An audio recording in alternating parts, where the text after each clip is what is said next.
शिवाय जय माता लक्ष्मी. श्री स्वामी समर्थ. ओम नमः काल भैरवाय नमः. नमस्कार भक्तजनांनो, आज आपण बोलणार आहोत एक अतिशय पवित्र आणि शक्तिशाली दिवसाबद्दल, कालाष्टमी.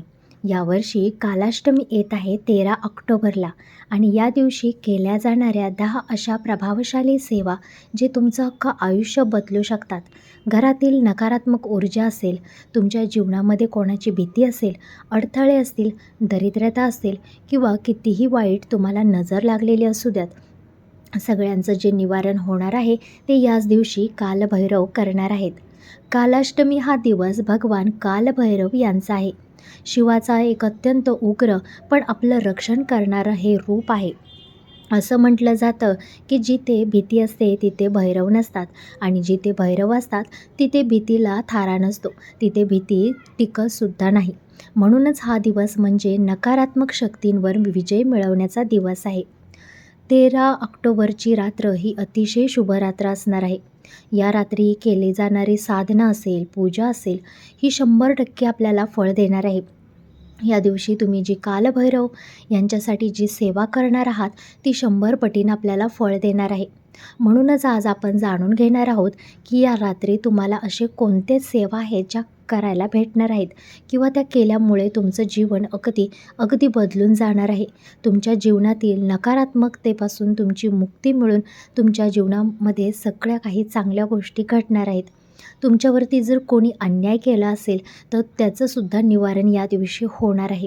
तर कालभैरव यांना कसं प्रसन्न करायचं, यांना तुमच्या मनातील गोष्टी कशा सांगायच्या, तुमच्यावरचा अन्याय केलेला कसं सांगायचं, या सगळं मी या व्हिडिओतून आज तुम्हाला सांगणार आहे.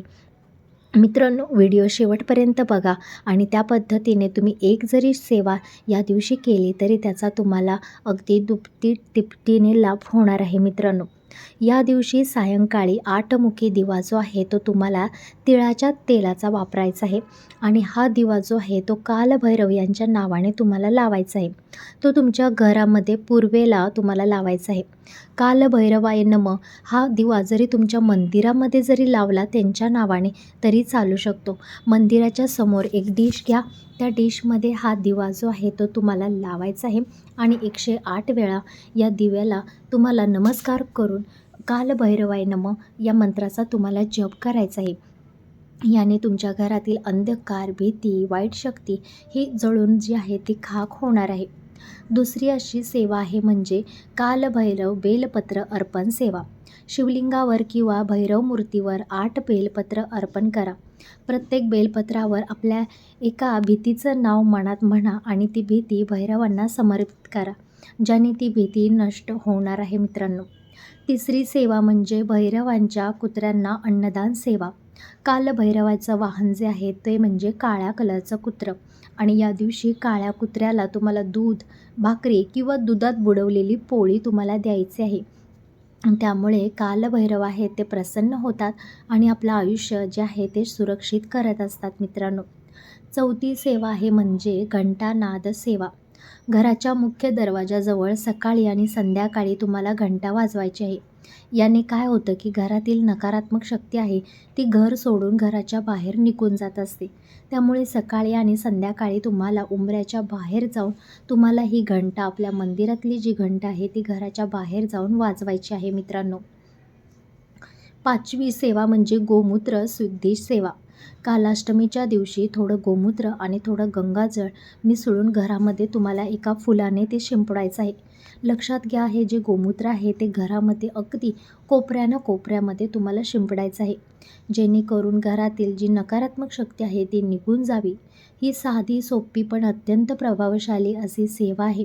घरातील वातावरण अत्यंत शुद्ध आणि पवित्र यामुळे होत असतं आणि त्यामुळे भैरवांची कृपा ही आपल्यावरती राहत असते. मित्रांनो, कालभैरवांचं नामस्मरण. अगदीच तुम्हाला काहीच झालं नाही तरी दिवसातून 3 वेळा ओम कालभैरवाय नमः या मंत्राचा जप करा. ही सेवा मनातली भीती असेल, चिंता असेल ती दूर करत असते. असं केल्याने मनात शांतता आणि आत्मविश्वास वाढत असतो. मित्रांनो, 7वी सेवा आहे ती म्हणजे भैरव चालीसाचं पठण. या दिवशी भैरव चालीसा किंवा भैरव स्तोत्र वाचायचं आहे किंवा श्रवण करायचं आहे. ज्यांना नोकरीत अडथळे येतात, व्यापारात नुकसान सहन करावं लागतं किंवा शत्रूपासून त्रास देत असतात, तर अशांसाठी ही सेवा जी आहे ती खूप खास सेवा आहे. त्यांच्यासाठी ही सेवा त्यांचं रक्षण कवच म्हणून त्यांच्यासोबत हमेशा राहत असते. पण आजच्या दिवशी ही सेवा केली तर ती कायमस्वरूपी तुमच्या कालभैरव पाठीशी राहणार आहेत. 8वी सेवा म्हणजे घराच्या मुख्य दरवाजावर भैरव रक्षक चिन्ह जे आहे ते उद्याच्या दिवशी लावलं तर तुम्हाला त्याचा चांगला फायदा बघायला मिळणार आहे. लाल कलरच्या हळद कुंकवाने जो आहे ते त्याच्यावरती स्वास्तिक काढायचं आहे पाठीमागच्या बाजूला आणि काळ्या काजळाने दाराच्या वरती ओम भैरवाय नमः असं तुम्हाला लिहायचं आहे. याने कोणतीही नकारात्मक शक्ती जी आहे ते आपल्या घरामध्ये प्रवेश करू शकत नाही. अगदी त्या भैरवाच्या चिन्हाला बघून एखाद्याची नजरसुद्धा आपल्या घराला लागलेली असलेली ती जळून खाक होत असते मित्रांनो. नजर त्याच्यावरतीच उलटून माघारी जात असते. एवढं प्रभावशाली हा जो भैरव चिन्ह आहे ते असते मित्रांनो. त्यानंतर सेवा 9वी कालाष्टमीच्या रात्रीचे दीपदान. रात्री 12 वाजता घराच्या उत्तर दिशेला एक दीप तुम्हाला लावायचा आहे. हा दीप भैरवांना समर्पित करा आणि भीती नष्ट हो, नकारात्मकता नष्ट हो अशी मनातल्या मनात तुम्हाला प्रार्थना करायची आहे. ही सेवा रात्रीची ऊर्जा वाढवण्यासाठी केली जाते किंवा रात्री जर घरामध्ये कोणाला भीती वाटत असेल तर ही सेवा तुम्हाला आवर्जून करायला हवी. सेवा नंबर 10 म्हणजे दान आणि क्षमा सेवा. कालाष्टमीच्या दिवशी दान करा.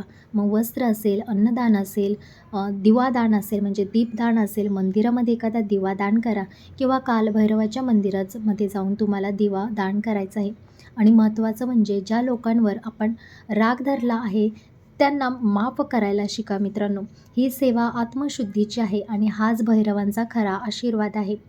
तर या 10 सेवांपैकी एक जरी सेवा तुम्ही श्रद्धेने केली तरी घरातील वातावरण बदलत जाणार आहे. भैरव कृपेने घरातील अंधकार जो आहे तो नष्ट होणार आहे. भीती, नकारात्मक ऊर्जा कायमची दूर होणार आहे मित्रांनो. त्यामुळे उद्या सोमवारी 13 ऑक्टोबर रोजी कालाष्टमी आहे, विसरू नका. या दिवशी कालभैरवाची पूजा करा, सेवा करा आणि जीवनात आपल्या प्रकाश आणा. तर मित्रांनो, जर तुम्हाला ही माझी माहिती चांगली वाटली असेल, उपयुक्त वाटली असेल तर लाईक करा, इतर मित्रांपर्यंत तुमच्या शेअर करा आणि आमच्या या भक्ती चॅनेल आपल्या सबस्क्राईब करा. जय कालभैरवाय नमः. ओम नमः शिवाय.